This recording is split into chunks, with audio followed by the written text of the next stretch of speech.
So last time I got a message from somebody saying that can you please explain what ethos is? Yes, we are going to talk about that. But before that, these are three terms: logos, ethos, and pathos that we are going to encounter in all types of literary fiction, and we need to understand them clearly. So those who are asking questions, thank you very much. And I would appreciate that you ask a lot of questions, because with questions, you improve the way you learn and get clarity on your understanding. If you understand, you can remember. And then if you can remember, you can start analyzing and applying and then evaluating as well in a later stage in your studies. And then you can create something. So it's very important that you have a strong foundation of understanding, right? And you have multiple platforms to ask questions. You can ask during the class. You can ask on WhatsApp. You can use the Google Classroom for CS, and you can give me an email as well. So that's not an issue. And I will try not to, I will try to make anonymous questions. So I will not take your name. So don't worry about that. Okay. So that's fine with me. And if it is fine with you, we can have a word with the person who asks me questions. Okay, let's first term for today, and that is logos. It's an appeal to the audience's logic. Logic, reason in the sense, common sense, rhetorics. Rhetoric means what do you want to argue? What is your argument? So when you read something, a writer has an argument, and he or she as a writer will try to make you believe something. Believe in the sense of making you aware with the examples, maybe poetry, maybe fiction, maybe short story, maybe a film. So he, as a writer or as a director or as a poet, it tries to appeal you. But see, what I'm writing is based on this experience. And if you get what I want you to read, that means you become aware of the situation, that this is right and it is either logical or it is illogical. So there is always an appeal in the writing, in the poem. Like Shakespeare's Sonnet 116 would appeal for you to think about love. Elegy, a poem written in the memory of a dead one, right, would appeal you to look at life and death. Ramayana will appeal you to see how a human being can live ideally. Similarly, Mahabharata will appeal you how not to have conflicts within a family.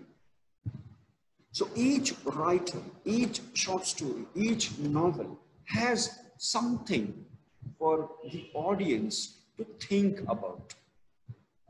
Whenever a writer writes, there is an appeal. We have to find out what that appeal is. Now, it may happen that I may find something else than others. So a writer may something differently than you read. So my understanding and your understanding of writer's logic would be different, and we have to respect, right? So the next term is ethos. Now, ethos relates to ethics. Now, ethics is a term which will allow us to differentiate between right and wrong, what is good and what is evil, right? So the appeal that the writer is making will have either the good element or the bad element. And we have to find out why good is good and why evil is evil. How the good is treated in the work and how the evil meets the social or poetic justice. How the evil is treated in the work of fiction. Any writer would be writing based on his ethics. And this has to be understood in the context in which the writer is writing.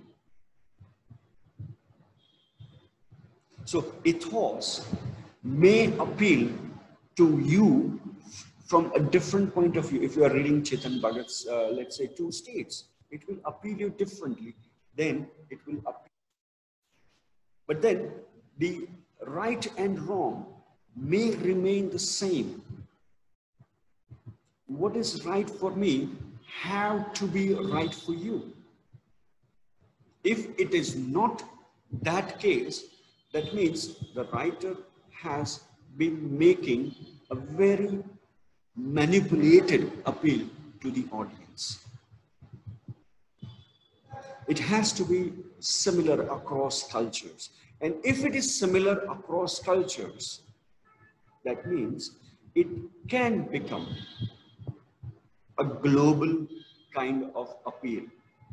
And in literature, you can call it archetype of literature, archetypical literature or character. Like you cannot imagine somebody killing uncle in any culture. You cannot have murders within the family. It's wrong. So what Hamlet does in the play Hamlet, similar situation can go in Mahabharata as well. That it's wrong to kill the family members, whatever the reason may be. And that is dilemma. That is the choice the characters are making. Like in Winter's Tale, Shakespeare's play, the King Leonidas, he abandons his wife. And do you get similar kind of stories in different cultures? Of course, yes. In Ramayana, Ram abandons Sita. Now that's wrong. In both the cultures, Shakespeare writes in Western context and Valmiki writes in Indian context. Abandoning wife. And what is that and why is that? Because both the husbands doubt the loyalty of their wives. King Leonidas believes that his wife has affair with his friend who he has invited to his kingdom. Whereas in Ramayana, Ram doubts based on a small gossip in the kingdom led by Dhobi, a launderer, that Sita has lived Ravana's kingdom and she might be spoiled. In both the context, the woman and her loyalty is doubted. So the decision whether Ram is right or Sita is right or the male is right or the female are right has to be given to the audience. So in both the cases, the appeal is made to the audience. Look, the characters are behaving like this. And at the end, in both the stories, female characters come out as pious. They haven't done anything. So it's baseless argument. And in that sense, Rama acts wrongfully. And Leonidas in Winter's Tale acts wrongfully. And they reconcile. They feel pain. They undergo suffering because they have done something wrong. So the writer is trying to appeal you to understand what is right and what is wrong. There must be some element. The proportion may be higher or lower. To what extent the writer is making you to appeal based on the right and the wrong. It may happen that the person having that kind of experience where the wives, the female characters are not loyal, they will feel that Rama is doing right thing or the Leonidas is doing right thing. The betrayal part may allow some people to think that whatever they have done is right. It may happen. But then the writer's duty is to make you aware of the ethical choices that you can take. And based on those ethics, you take a decision. A decision may be in favor of what you think, according to your personal ethics, and it can go against, right? So ethos is an appeal to the audience's ethics, knowing from right from wrong. It's like આપણે ગુજરાતીમાં હંસ હોય ને હંસમાં એક સરસ મજાની વાર્તા છે કે હંસ છે ને દૂધ અને પાણી મિક્સ કર્યું હોય ને તેમાંથી દૂધ પી જાય ને પાણી પાણી રાખી એવું હોય છે કે I have not seen, but this is the belief. But then I believe it because it talks me about the conscience. I know what is right for me and what is wrong for me. And one has to take decision based on whatever ethics we carry in our life. Okay, the next one is ethos. Now, pathos relates to emotions. Every work of literature would touch on these aspects. Emotions, 9 types of emotions. Let us count the 9 types of emotions. Okay, if you can chat me, if you can give me answers in the chat box, I would be happy to receive. What are the 9 emotions? Anybody who is from dance would know what are those 9 emotions. Okay, let me give you one example and then you can follow the rest. Okay, the first one is anger. Second, okay, happiness. Fear, 3, good. Bravery, love, 2 to 4, 5. 4 more. Sadness, yes. Hate, yes. Okay. Cry and sadness go together. Okay. That is Karun. We still got 2 more. Regret, again it goes with sadness. Shringar, that goes with love. I think somebody mentioned love. Have you heard of disgusting? Bibats. Yes, Tirth, very good. One more. No, anger we have already talked about.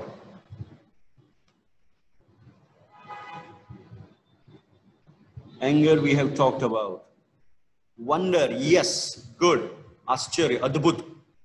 One more. And that's one more. Yes, try. Horror, yes, but not that one. Horror has its relations with anger or yeah, one more. Madness, no. Courage, no. Yes, that's Shant. Okay, now if you know all these names in Sanskrit, they are called Navarasa. Bharat Natya Shastra talks about it in detail, great detail, how human beings expressed. Bhakti can be considered, but it is not written in Natya Shastra, Bharat's Natya Shastra, but there are people who will consider Bhakti as a ras. That's not an issue. We can consider that. That makes 10, but officially there are 9 only. Okay, so each of the emotions that you have mentioned here, a writer expresses them through characters. And you may feel them while you read or view on a screen. So pathos appeals to these 9 or 10 emotions that we talk of. Right? I think there is one more. Jealousy, okay. Now, these are very interesting emotions. Jealousy is attached with love. So, if Shringar Ras can be considered as one of the main rasas, then jealousy comes to a subgroup of Shringar Ras. Embrace again comes within the group of Shringar Ras. Okay, good. I think you are all interested in emotions. Yeah, Krodha is that. Affection again comes with love, Shringar. So you are all into emotions. Very good. Okay. I thought that this 21st century generation is not into emotions. They don't appreciate emotions. Very good. Ah, wow, interesting. So each of the writer, whether it's a film, short story, whatever genre you are reading or viewing, has an appeal to the emotion, right? So when I say you look at Shah Rukh Khan's film, you will say it's a romance, it's a love. When I say look at this fellow, Jackie Shroff's son, what is the name of that boy? How can I forget? Tiger Shroff. Tiger Shroff. Yes. That's a Buggy 3. What do you get? What is the emotion? It's all anger, right? It's all adventure. It's all a love towards family. It's all about love and then subsequent emotions. Okay, when I say I'm talking of an elegy, what kind of emotion do you think I'm talking about? Elegy is a form of poem written to mourn somebody's death. What kind of emotion it will talk? Sorrow, sad. Sadness, yes. Very good. Okay, so now I think you understand what pathos is. So let's move on and discuss new one, lyric. You know what lyrics are. Any song, any type of poetry that expresses poet's emotion and some sort of story. It engages while you read or listen. Gulzar Saab's lyrics are world famous, and whatever poem you are reading can be converted into a lyric, right? So poems, lyrics, sonnets, elegies are different genres of this form. Okay, next one, metaphor. A comparison that doesn't use like or as, such as he is a rock or I am an island. So it's a metaphor. So I is compared with an island. He is compared with a rock. So in metaphor, simple, there is a conversation between A and B. For example, look at this metaphors. Your friend George is just a big baby. So George and big baby are compared. You are my guardian angel. So you is compared with an angel. His students are puppets on a string. This is very interesting. So students behave as he says. So students are compared with string. And you can see that in all these metaphors, the word like or as are not used. He was a statue waiting to hear the news. She was a mother hen trying to take care of everyone around her. Now, she is compared with hen. Okay, next one. Meter, it's a kind of stressed and unstressed syllables in the lines of a poem. Like we have seen, iambic pentameter. 10 words, one stressed, another unstressed. So it's a pattern. And there are multiple meters that we can learn, but we will learn when we try to understand poetry as a form. But we have to remember that a poem can be written in meter, right? Monologue, dramatic monologue and monologue. When you say a long speech by one character in a play or story, it becomes a monologue. In dramatic monologue, there is a character who is absent. A is speaking to B and B is absent. So that makes it dramatic. Monologue and soliloquy goes together, right? So a character in a play or story speaks continuously, or there is no other person to talk to. So that makes a monologue, and it is usually a longer version of the story. Then we have mood, emotional atmosphere of a given piece of writing. So like you have emotion, you have a mood as well. It may change. Now, the difference between pathos and mood. The pathos is an overarching emotion of the writing, whereas mood can change. You know, you have a good mood today, so you have a funny mood, but next moment you are sad, the next moment you are happy, and then next you are angry, and then you say disgusting. So mood can change, whereas emotion is a stable that runs across writing. Pathos is that. The difference between pathos and mood is that, right? Motive, why somebody is writing, or how one thing occurs continuously in a piece of work. So you can call it a theme. So it's a love theme. Yeah, it's a society versus individual. So what is that pattern that recurs in a work? He is constantly fighting with himself. So it's an internal struggle, internal conflict. The man is fighting against the nature. So that's the theme, right? So what are the motives? Motive is a technical term for a theme, right? Or a pattern that recurs in a word. Otherwise, you can call it themes, and you can use the word interchangeably. Now, myth. Myth is a legend that embodies the beliefs of people and offers some explanation for natural or social phenomena. Now, this is very huge topic. Myths can be created, right? They come into effect after a certain incident has happened. It has its different pros and cons.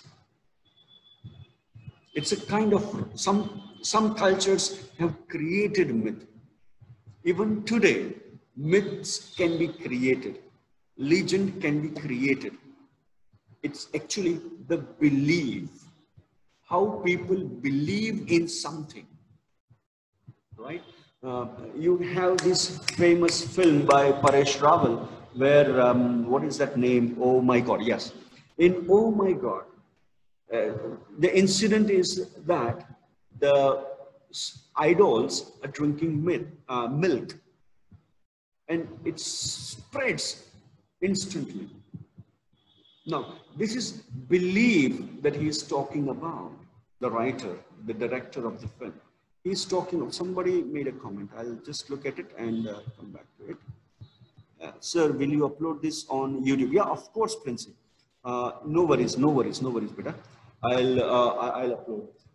So myth allows you to believe in something. Now, there are sections of the society who will believe that Rama was a fictional character. And whatever he did is a part of a larger Hindu myth. But then, if you ask for the evidences, there might be some questions by a section of the society. But if you ask NASA, can you find a Ram Setu? And they will give you the image between Sri Lanka and India, the Rameshwaram port. There is an image. And it tells us that Ramayana may not be the myth. It may. Now taboo, yes, that's a very interesting question. But let me finish with the myth, and then we'll talk about taboo. So myth allows you to believe in something, and this belief can be manipulated, right?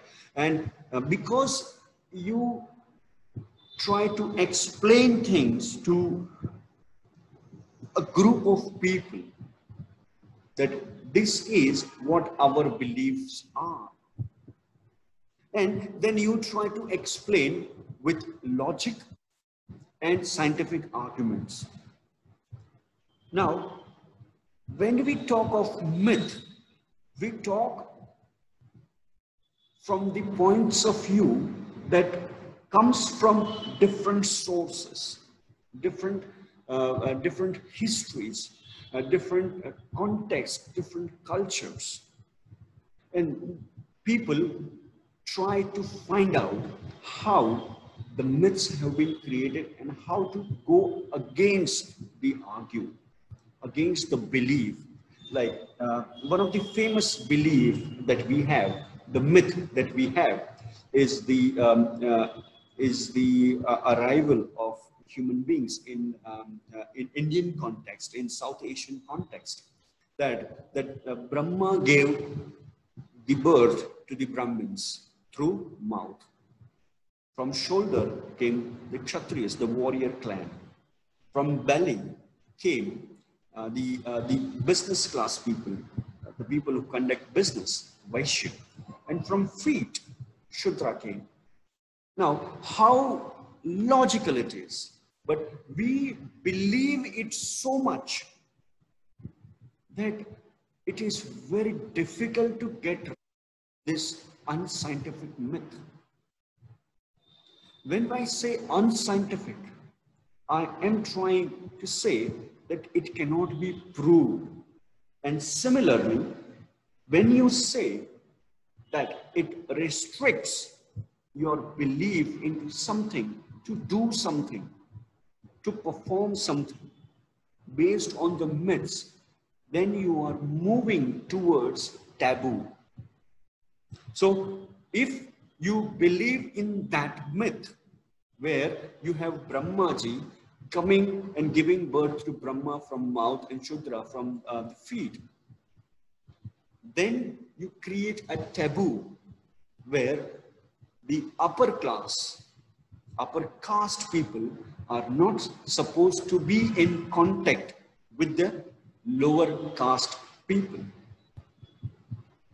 So the restriction, the prohibition is taboo. It can be religious, it can be social, and it forbids certain things to be carried out in a society. Right? Zenith, I don't remember your name. Let me see. Yes, Zenia, does it answer your question? Like we have a taboo that females cannot enter the temples. We have this, we have seen this a year or two before. There was a huge uproar that females were trying to enter into the temples, and that not allowing into the temple